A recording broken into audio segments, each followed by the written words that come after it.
material things, saying, there's 30,000 pages with 4,000 languages right there.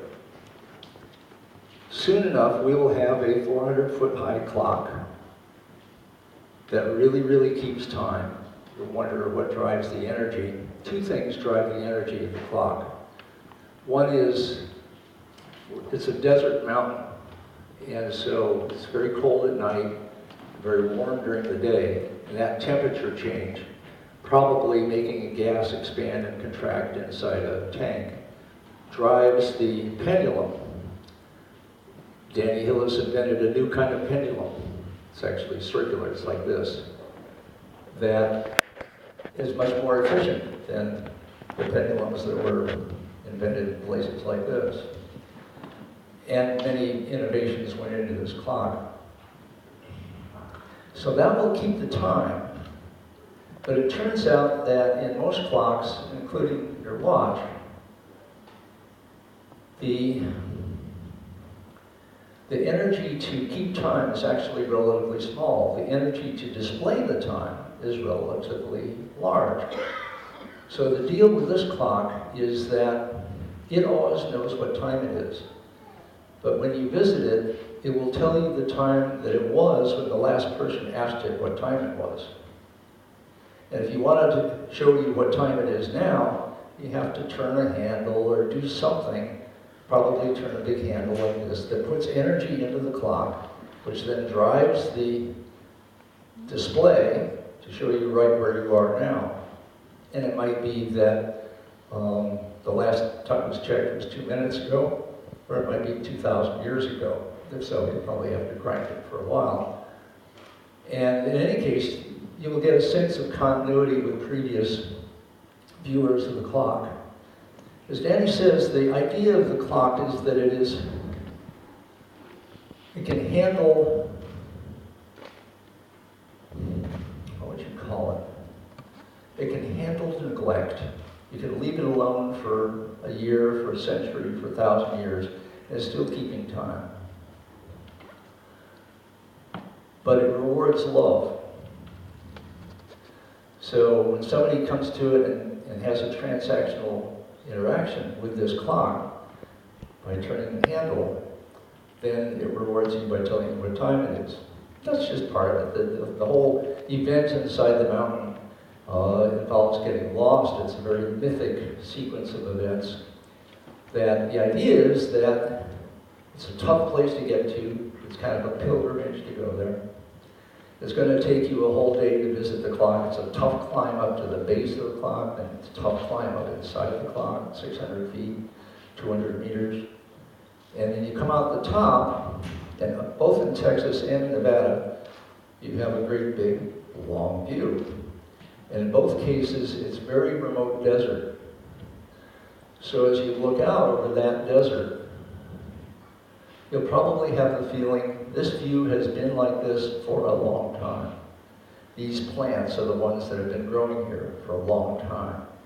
In Nevada, the trees that are at the place where you come out of the clock are 5,000 years old. They're oldest. They're called bristlecone pines. They're still alive that long time. They're quite beautiful. And, we'll see. You never know what people are going to do with art.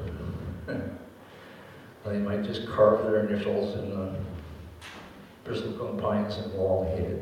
They might be profoundly moved. They might just say, well, that was interesting, check that off the list. Let's go to the Eiffel Tower or the Statue of Liberty or the Colosseum. It's just another place to visit. But people visit those places for a reason. They visit the Colosseum and they think, that far back. We hope that when they visit the clock, I changed my hands around. Okay, if this is 10,000 years, the Colosseum takes them about that far back. And with the clock, we want them to feel like they're visiting that period of time forward. That whatever else goes on, civilization rises and falls, climate change comes and goes, aliens arrive, who knows what. Over that period of time, this clock is is like a telescope through time. It will keep doing the same thing in the same place in the same way that period of time.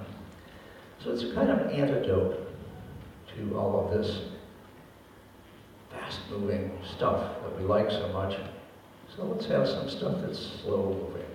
So Danny Hillis, who designed the world's fastest computer, has now designed the world's slowest computer. And that seems like he feels like that is the right kind of thing to do. It's a mechanical clock. There's nothing electronic or digital about it. Basically, in terms of the design, even though there are inventions and innovations, it could have been designed 300 years ago. We use much better materials than they had 300 years ago. We were able to get people through cell phones and FedEx to do extremely complicated things all at once, but it will be something that places a thumbprint from the 21st century that will last. Probably kind of nuts. It's a folly, and there's no useful purpose to such a work. Unless you think that taking the long view is a responsible, useful, or maybe just pleasant thing to do. How are we for time? I think I'm about to evaporate. I have to go to a different event. Thank you very much for inviting me here.